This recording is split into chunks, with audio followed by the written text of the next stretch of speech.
Ladies and gentlemen, Undersecretary Claire Castro, the Palace Press Officer.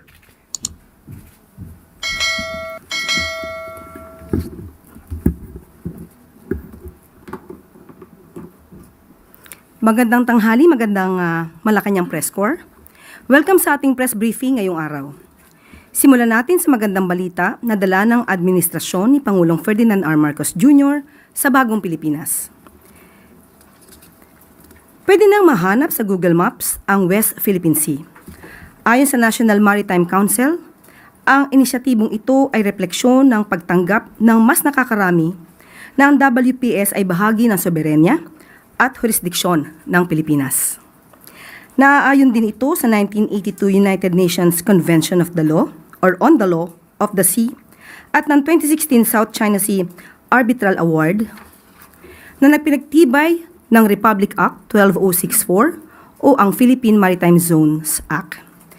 Dagdag pa ng NMC ang paggamit ng West Philippine Sea sa isang global platform na kagaya ng Google Maps ay makakatulong na mas lumawak ang kaalaman sa buong mundo sa maritime entitlement ng ating bansa.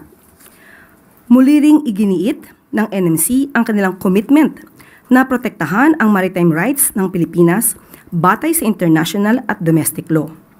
Hinihikayat din nila ang patuloy na pagkakaisa sa pagsulong ng interes ng Pilipinas, particular sa West Philippine Sea. Panoorin po natin ito.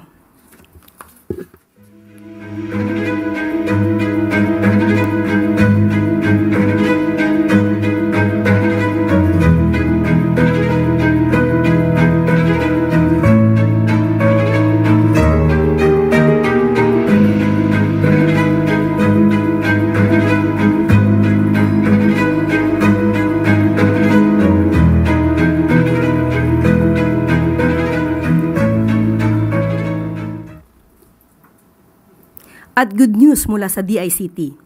Sa pangunguna ng Department of Information and Communications Technology, muling nagpulong ang Commission on Elections Advisory Council o CAC nitong nakaraang linggo.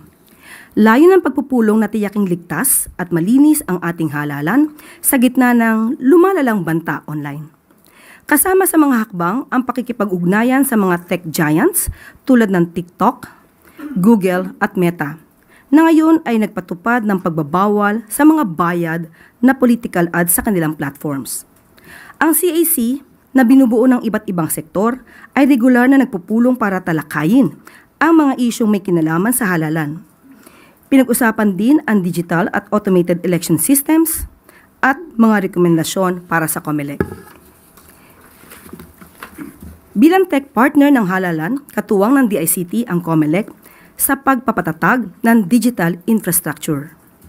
Ilan sa mga proyekto ng ahensya ang configuration hubs para sa maayos na proseso, online tools gaya ng Precinct Results Finder at Registration Status Verifier at Election Results website para sa real-time na resulta. Kasama rin dito ang cybersecurity initiatives tulad ng vulnerability testing, security protocols at paggamit ng Philippine National Public Key Infrastructure o PNPKI digital certificates para sa mga guro na magsisilbing electoral board members. Sa digital bayanihan, sisiguraduhin ng DICT na ligtas ang halalan at ang boto ng bawat Pilipino ay mananatiling sagrado.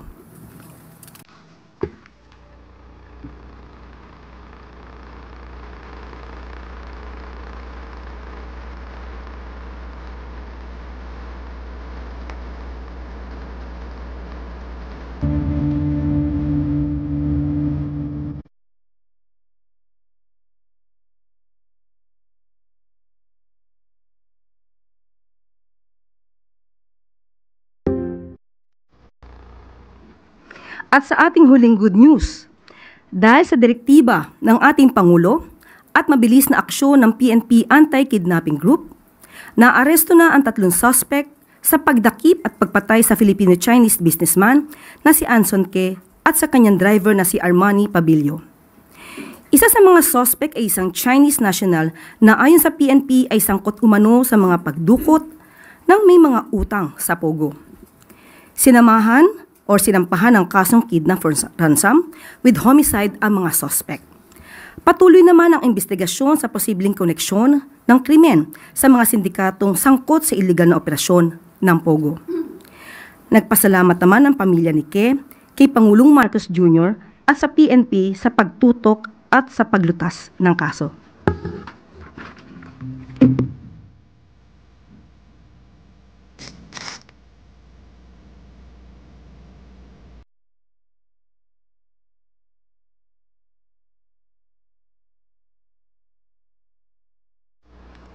At yan po ang good news natin sa araw na ito. Maaari na po tayong tumanggap ng inyong mga katanungan. Questions related to the good news first. Alvin Baltazar, Radio Pilipinas.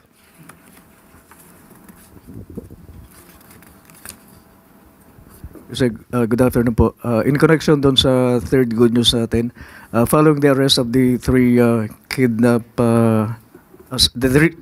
three suspects in the kidnapping slay case, the Philippine National Police has formed a joint anti-fake news action committee to reinforce its commitment to truth in information. Does the Palace agree with the move of the Philippine National Police that there are efforts of misinformation and disinformation that threaten public trust, peace, and national stability? Yes, opo. Napakaganda po niyang gagawin. Dahil kanina lamang po ay nagkaroon po tayo ng pagmi-meeting kasama po ang CDICT Secretary Aguda, kasama po ang Pangulo, at pinag-uusapan po kung paano talaga pong mapapahinto itong fake news. Kamakailan lamang po ay nalaman din natin itong good news natin na nahuli na nga po ng PNP Anti-Kidnapping Group ang 3 suspect dito sa nasangkot sa kaso ni Mr. Ke. Pero meron pa rin mga fake news peddlers na nagsasabi na ang mga nahuli daw ay mga fall guys lamang. Ito ay hindi maganda na mula sa mga fake news peddlers o sa ibang mga tao na nagsasabi na ang ibinabalita mismo ng gobyerno at ng mainstream media ay fake. Kaya lahat po tayo, hindi lamang po ang pamahalaan, hindi lamang ang administrasyon, pati po kayo lahat sa mainstream media at mga responsible social media content creator. Magtulong-tulong po tayo na sugpuin ang fake news na ito. Dahil sabi nga natin, kapag ang fake news ay lumaganap, mismo sarili nating pagdidesisyon ay maaari na tayong magkamali dahil ito ay impluwensya lamang ng fake news. Ace Romero, Philippine Star. Yusek, in relation to the sectoral meeting that you had, I believe hours ago or within the ngayong araw po yung DICT meeting. Meron pa po ongoing. Lumabas lamang po ako. Okay. Pero meron na po bang mga direktibang nilabas ang Pangulo patungkol dun sa sinasabi ninyong paglaban sa disinformation? Meron po. Pero hanggat hindi pa po natin ito nadidetalye o nakukumpleto, hayaan niyo po munang hindi ko muna to sabihin. At kapag po nakumpleto na po ang mga detalye at kaya na po itong i-implement, ibibigay po namin sa inyo ang mga detalye. Pero bago po kayo umalis para sa briefing na ito, ano na po yung mga pwede nyong ibahagi? Kahit yung mga points lang na raise? Basta ang direktiba po ng Pangulo, sawatain, pigilan ng fake news. Marami na po, hindi lamang po ang Pilipinas ang nagsasabi, kahit po yung ibang mga firms mula sa ibang bansa, nagsasabi na po na dumadami po talaga ang fake news dito sa Pilipinas. So hindi na po ito biro. Dapat po talaga itong bigyan ng pansin. Clay Pardilla, People's Television.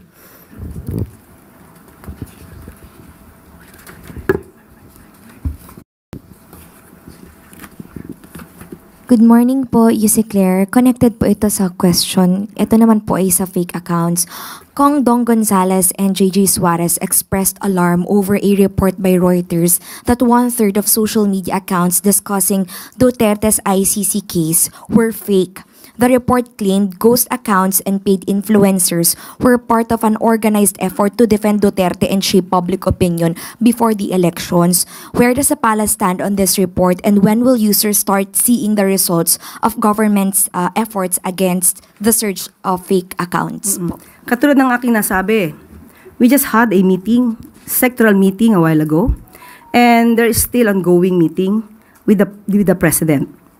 So, kung ano man po yung detalye po, ang masasabi ko lamang po, madiin po ang direktiba ng ating Pangulo na sawatain, pigilan ang fake news. Hindi po ito nakakaganda sa gobyerno, hindi po ito nakakaganda sa ekonomiya, at hindi rin po ito nakakaganda sa taong bayan. Sam Medinilla, Business Mirror. Hey, good morning, ma'am. In relation, ma'am, regarding dun sa sectoral meeting with the President at saka the ICT this morning, bukod po sa fake news, may other matters pa po ba na pag-usapan? Like internet connection enhancement or cybersecurity during po dun sa sectoral meeting? Thank you po. Meron po. Ang pinag-uusapan din po natin ay magkaroon ng magandang connectivity. Isa po ito sa proyekto ng ating Pangulo.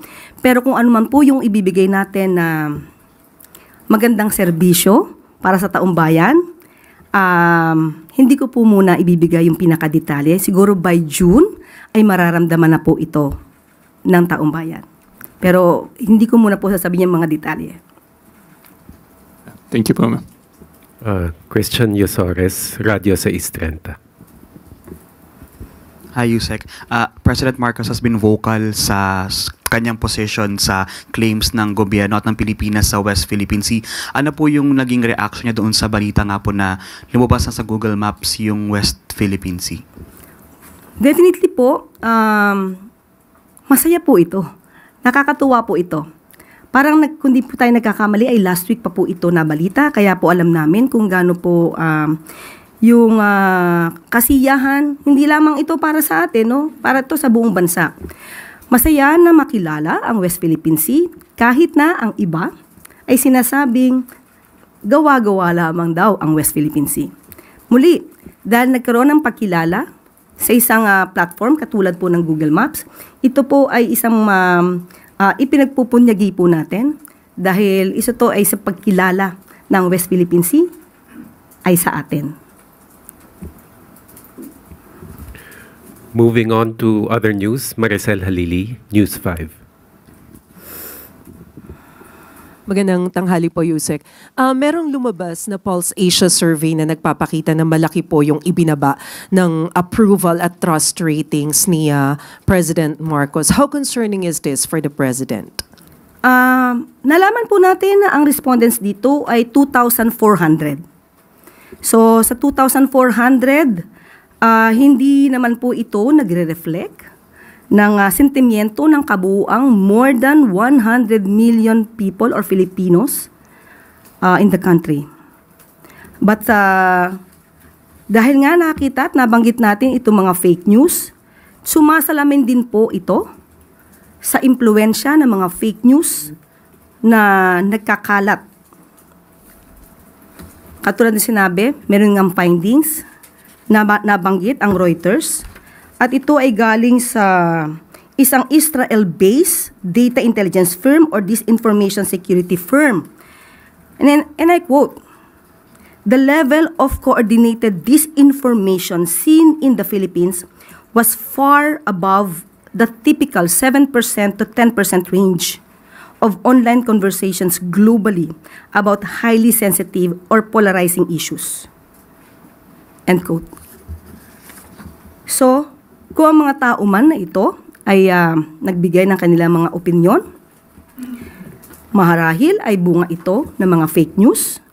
At kung ito man ay totoong nagkaroon ng pagsagot, hindi na naman ito pabayaan ng gobyerno dahil dapat natin malaman ang mga respondents, saan ang mga respondents, ang mga respondents ba ito ay nakakatanggap ng totoong news o naiimpluwensyahan ng fake news. So ang mga respondents ba na ito ay hindi nakakarating ang tulong ng gobyerno? So dapat din po nating malaman ito. sa parte ng administrasyon. At kung ano man po ang nagiging desisyon ng Pangulo at ng administrasyon, at ito'y magre-reflect sa isang survey na naisin pa rin po at ipapatupad pa rin po ng Pangulo kung ano ang nasa batas, kung ano ang tama, at hindi kung ano po ang sasabihin sa isang survey. Pero ma'am, considering that the survey was conducted from March 23 to 29 or just a few days after the arrest of the former president, sa tingin po ba ng Malacanang gaano kalaking factor yung politika sa naging resulta ng survey, especially yung nangyari kay former president? Okay, lumalabas nga po dito na bumaba di umano ang rating, no, approval rating ng Pangulo. Pero sabi nga po natin, ito ay titignan pa rin po ng administrasyon. Hindi naman po natin, hindi papansinin kung ano ang mga sinasabi ng survey.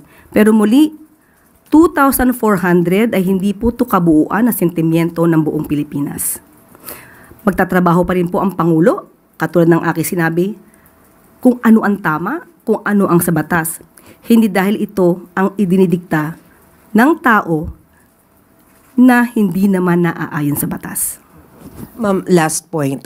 During the interview of Pulse Asia President Ronald Holmes over through FM, kanina lamang po ito, ang sabi niya, isa daw marahil sa dahilan nung pagtaas din ng disapproval rating ni PBBM ay yung pagtugon sa pangunahing problema like yung matataas na presyo ng bilihin, kakulangan sa kita o yung sahod at yung paglaban daw po sa katiwalian. Where do you think the problem lies? Una, tignan natin. Nabanggitan natin, nagpakita na po tayo dito, nakausap na rin po natin at natanong po ninyo ang mga heads po ng ibang mga departamento patungkol po dito. Halimbawa po yung walang gutom program. Kaya nga, ang tanong po natin dito, 2,400, nakakarating po kaya ang serbisyo ng gobyerno? Pangalawa po, sinasabi po natin, di ba, na walang trabaho. Yung tungkol sa sweldo. Binanggit na rin po natin ang direktiba ng Pangulo patungkol po sa pagtaas ng sweldo sa pamamagitan po ng regional tripartite. So, hindi po yan tinulugan ng Pangulo. Yan po ang direktiba para po tumaas ang sweldo ng ating mga kababayan. So, kung ano, saan man nanggagaling po itong opinion ni Holmes, Mr. Holmes, okay? Yan ay kanyang opinion. Siguro mas maganda rin po na malaman niya kung ano ba talaga yung katotohanan. Baka po kasi nasasapawan ng good news ng mga fake news. Salamat, ma'am.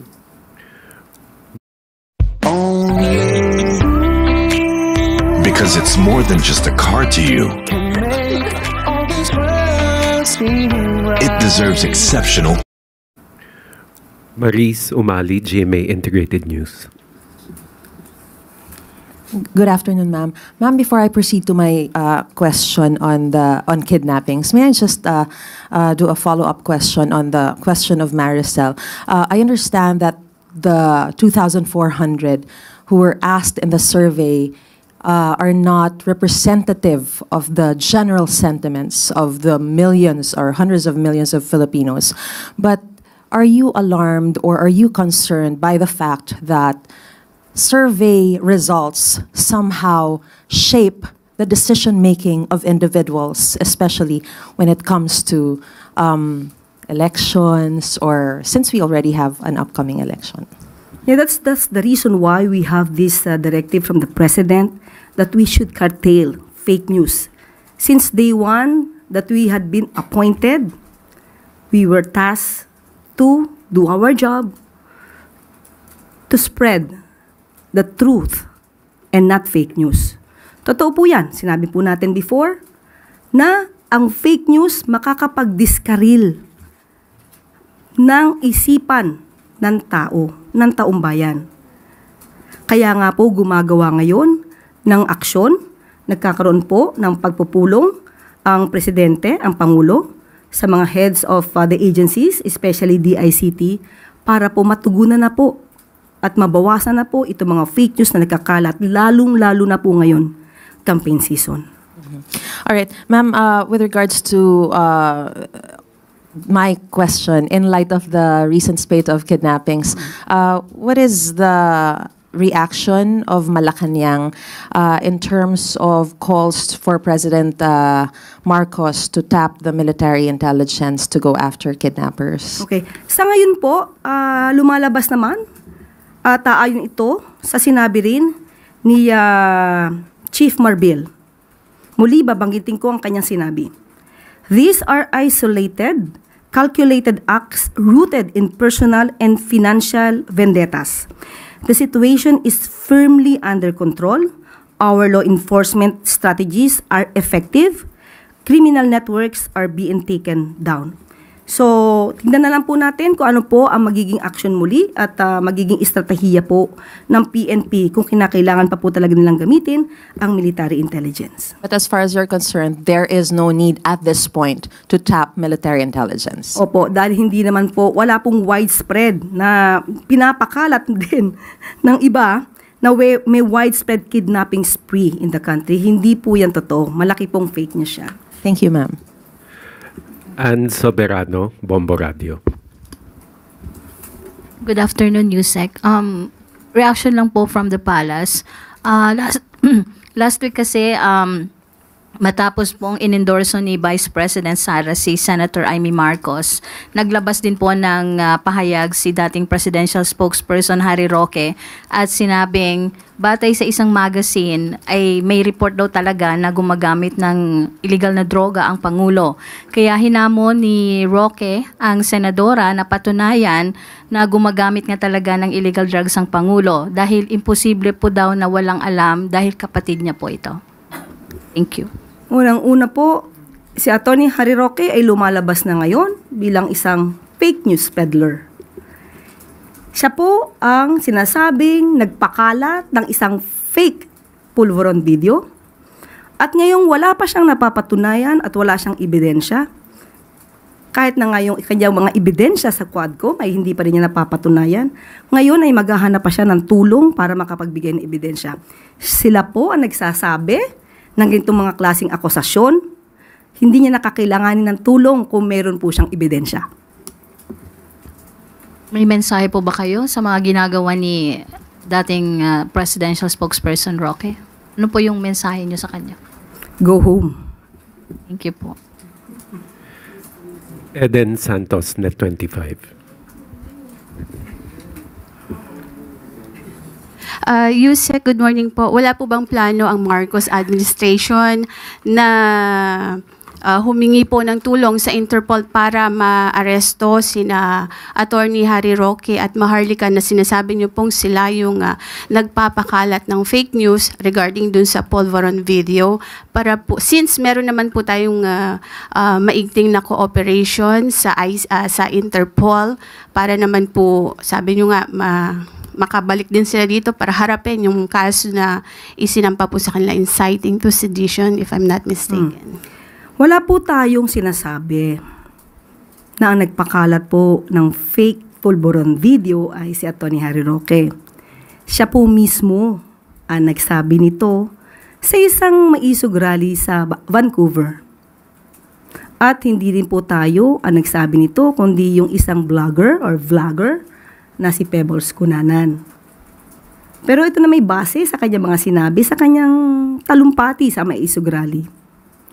Sa ngayon po, nakipag-usap po tayo sa DOJ at wala pa pong nasasabing naisa pang kaso sa korte. So wala pa po itong lumalabas na warrant of arrest issued by the court. So hindi pa po natin kakailanganin kung ano man po ang hihinging tulong mula sa Interpol. At hahayaan po muna natin ang DOJ sa kanila magiging action patungkol po dito. But as of the moment po, wala pa pong anumang update patungkol dyan. Bakit po wala pang naisasampang kaso? Well, in fact, ang NBI po ay nagsabi na yung mga fake news peddlers na nasa bansa at nasa ibang bansa ay kanilang aarestuhin. Medyo nagkakaroon po ba ng delay sa pag-file ng kaso laban sa kanila or hindi pa rin po ganon ka bigat or kaano yung ebidensya para sila po ay masampa ng kaso? Ang bigat po ng ebidensya ay makikita nyo naman po sa kanilang mga sinasabi. Ito po ang kaibahan siguro ng ating administrasyon sa kasalukuyang administrasyon. Binibigyan po natin ang bawat suspect or respondents ng due process. Kailangan po nilang ma-enjoy, kailangan din po nilang ma-enjoy this right to due process. Hindi po ito basta-basta maghuhusga. Kailangan po itong dinggin, bigyan po sila ng karapatan na sumagot, mag-file ng kanilang counter affidavits. Doon na lang po sa last question po yung pagpapatawag po ng meeting ni Pangulong Marcos sa iba't ibang head of agencies na para pag-usapan yung fake news at tila ito po ba ay nagbigay ng pagkabahala sa Pangulo yung pagsadsad po ng kanyang ratings kaya po nagkaroon ng ganitong pagpupulong? Hindi po nabahala ang Pangulo sa anumang rating sa survey. Sabi natin kanina, ang Pangulo, kahit ano man ang rating, mataas, mababa, magpapatuloy siya sa kanyang trabaho. Hindi po siya mapapahinto ng anumang survey. Basta ang gagawin lamang po ng Pangulo ay gumawa ng naaayon sa batas at magtrabaho ng tama. Ang pagpapatawag po sa DICT ay para pag-usapan po ang paghinto ng fake news at yung tungkol po sa magiging good news po natin patungkol sa connectivity para sa mga kababayan po natin. Yan po yung dahilan ng meeting. Last two questions. Alvin Baltazar, Radio Pilipinas.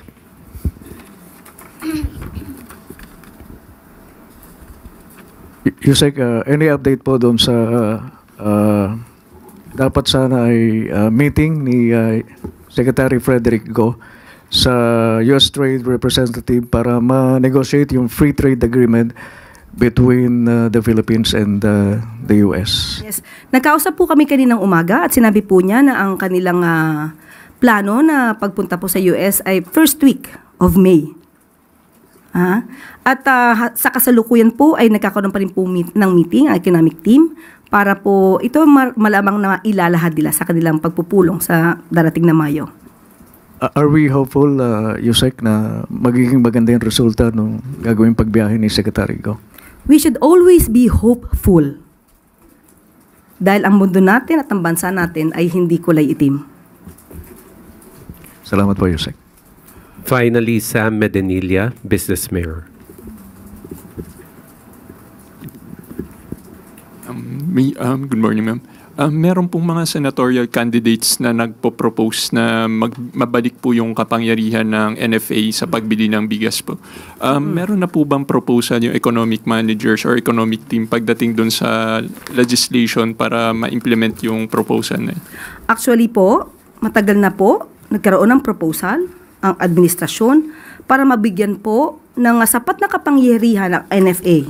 Gusto natin ipabatid na kapag po nabigyan natin ang karapatan ng NFA na makapagbenta ng diretsyo sa taong bayan at makontrol ang presyo ng bigas, hindi po tataas ng ganito ang presyo ng bigas.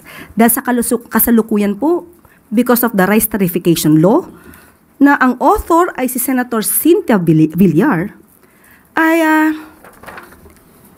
ang nag-i-import po dito ay mga private companies. Hindi po nahahayaan ang government na mag-import. Kung government sana through NFA, government to government, mas maganda po ang tsansang mabigyan po tayo ng mas murang presyo para po maibigay din natin sa taong bayan.